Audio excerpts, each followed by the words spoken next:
আলাইকুম। আজকে কুরুশের বেসিক কিছু জিনিস দেখাবো। যারা একবারেই নতুন ক্রোশেটের কাজ জানেন না তাদের জন্য আজকের ভিডিওটি। আশা করছি তাদের অনেক কাজে আসবে। প্রত্যেকটা জিনিসেরই কাজের কিছু ভাষা আছে। তো আমি আজকে ক্রোশেটের কাজের কিছু কথা বলবো। যারা একবারেই নতুন, যারা ক্রোশেটের সাথে শিখছে ক্রোশেটের কাজগুলো, তাদের জন্য আমরা ক্রোশেটের কাজে প্রথমে যেটা বলি স্লিপ নট। স্লিপ নট হচ্ছে যে এভাবে একটা স্লিপ নট দিব, যেটাকে আমরা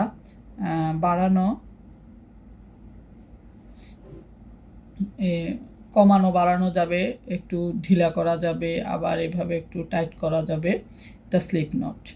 তারপরে আছে চেইন, আমরা চেইন বলি যেগুলোকে। এই যে চেইন আমি দেখাচ্ছি, একদম চেইন। এভাবে আমি একটা স্লিপ নট দিলাম। কাঁটাটা এটা হচ্ছে কুরুশের কাঁটা, এটা সুতা। আমরা কুরুশের কাজের জন্য বিভিন্ন ধরনের সুতা ইউজ করি। সামারিয়ান সুতা দিই, গুটি সুতা, তারপর নয়তার সুতা, উল দিয়েও ক্রোশেটের কাজ করা যায়। উল দিয়েও করি, অ্যানে উল, বিভিন্ন রকমের উল আছে, মিল কটন। তো আমি এটা নিয়েছি সামারিয়ান সুতা দেখানোর জন্য। স্লিপ নটটা দিলাম কাটার মধ্যে। কাটারও বিভিন্ন সাইজ আছে, 3mm, 2mm, 2.5mm এরকম। তো আমি স্লিপ নটে দিয়ে আমি প্রথমে চেইন দেখাচ্ছি, একটু কাছের থেকে এনে দেখাই। প্রথমে চেইন দেখাচ্ছি। এই যে এভাবে কাঁটাটির এই যে মাথা একটু আছে, এভাবে কাঁটাটিকে নিয়ে আমি যে নটটা দিয়েছি তার ভেতর দিয়ে নটটা নিয়ে আসব। এটা হচ্ছে ক্রোশেটের চেইন। এইভাবে চেইন দিব। একদম বোঝা যায় কি না আমি আরও কতগুলো করে, যাদের হাত একবারে নতুন তারা আগে প্রথমেই চেইন দেওয়া শিখে নেবে। এই যে চেইন, এগুলোকে আমরা বলি চেইন। ক্রোশেটের ভাষা এটা হচ্ছে চেইন। আমরা সুই সুতো দিয়ে যারা কাজ করে তারাও চেইন 4টা জানে। কুশি কাটা চেইনটা হচ্ছে এই যে এরকম, এটা আমি চেইন দিলাম। এরপরে আসি আমি এই যে কুশি কাটা কাজ করা সহজ, আবার এটা খুলেও ফেলা যায়। আমি আরেকবার স্লিপ নটটা দিয়ে দেখাচ্ছি। এই যে স্লিপ নট। এরপরে আমরা যে কোনো কিছু তৈরি করার জন্য একটা বেস তৈরি করে নেই। একটা ম্যাট করব কিংবা একটা ফ্লাওয়ার করব। তো আমি দুইভাবে করি। আমরা অনেক সময় চেইন দিয়ে রিং করি অথবা ম্যাজিক রিং করি। আমি আজকে চেইন দিয়ে রিংটা দেখাচ্ছি। আমি এখানে 6-7টা চেইন দিব।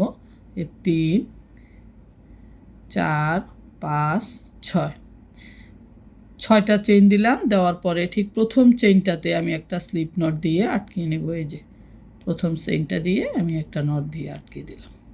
আমার একটা চেইন রিং হলো। এটা হলো একটা চেইন রিং।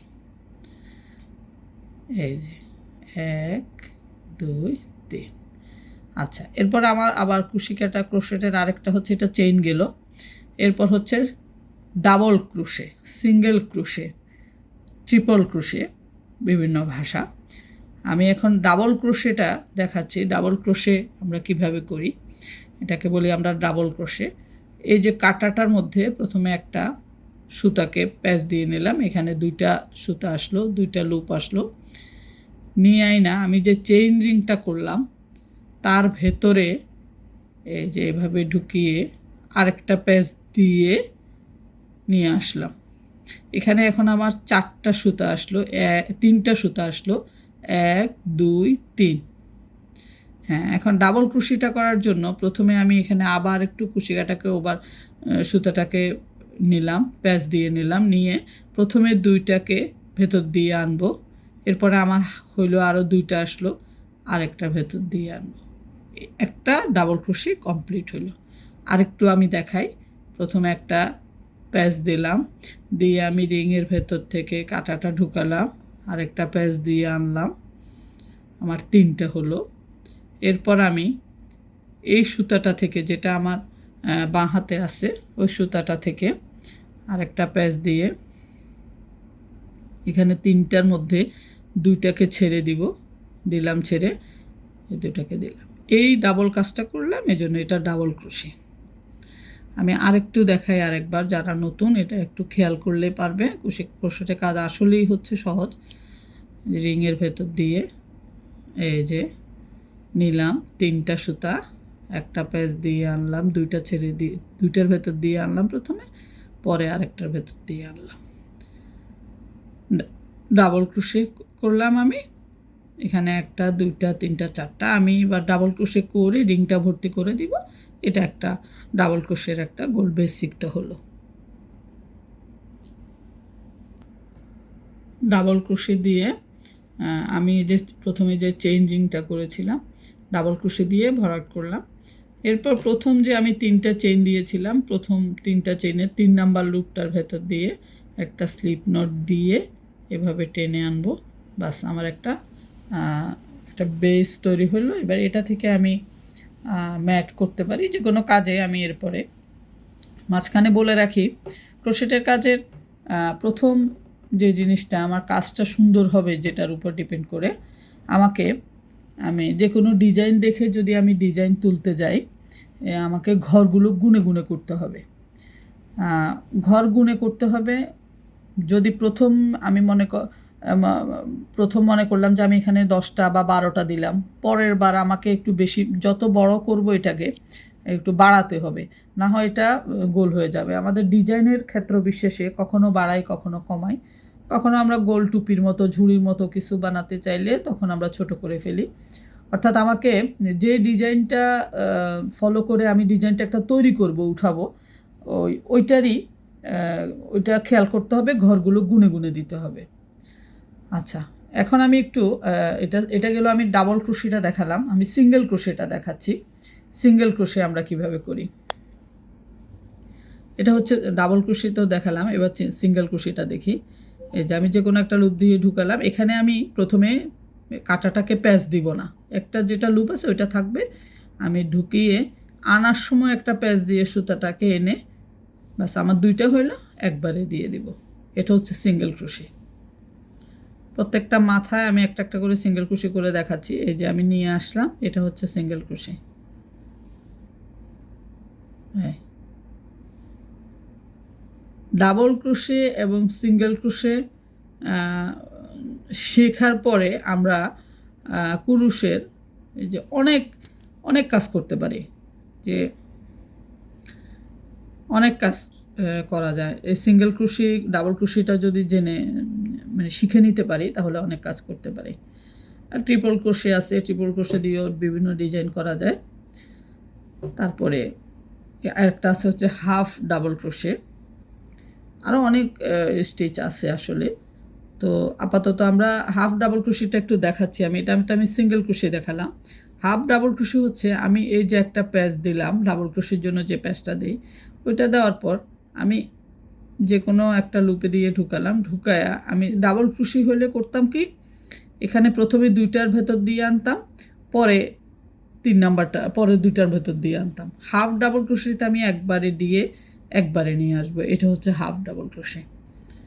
এই যে আমি একটা প্যাচ দিলাম, দিয়ে আমি এখানে ঢুকাবো, এরপরে একবারে নিয়ে আসব। এটা হচ্ছে আমার হাফ ডাবল ক্রোশে।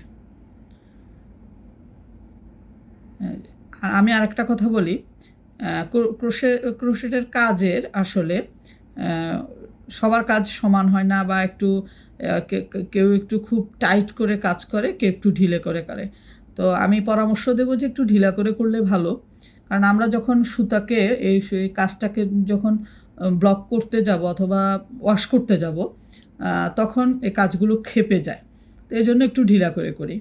আরেকটা জিনিস খেয়াল করতে হবে যে আমি যে এখানে ডাবল ক্রোশে দিয়েছি, আমি এই রিংটার ভিতরে অনেকগুলো ডাবল ক্রোশে দিয়েছি, এগুলো যেন আমার সমান হয়। কোনোটা ছোট কোনোটা বড় হলে আমার কাজটা দেখতে সুন্দর হবে না, কোনোটা ছোট হবে না বড় হবে না। এবং এই সমানটা নির্ভর করবে আমার এই আঙ্গুলটাতে যে আমি সুতাটা পেঁচালাম এটার টানের উপরে।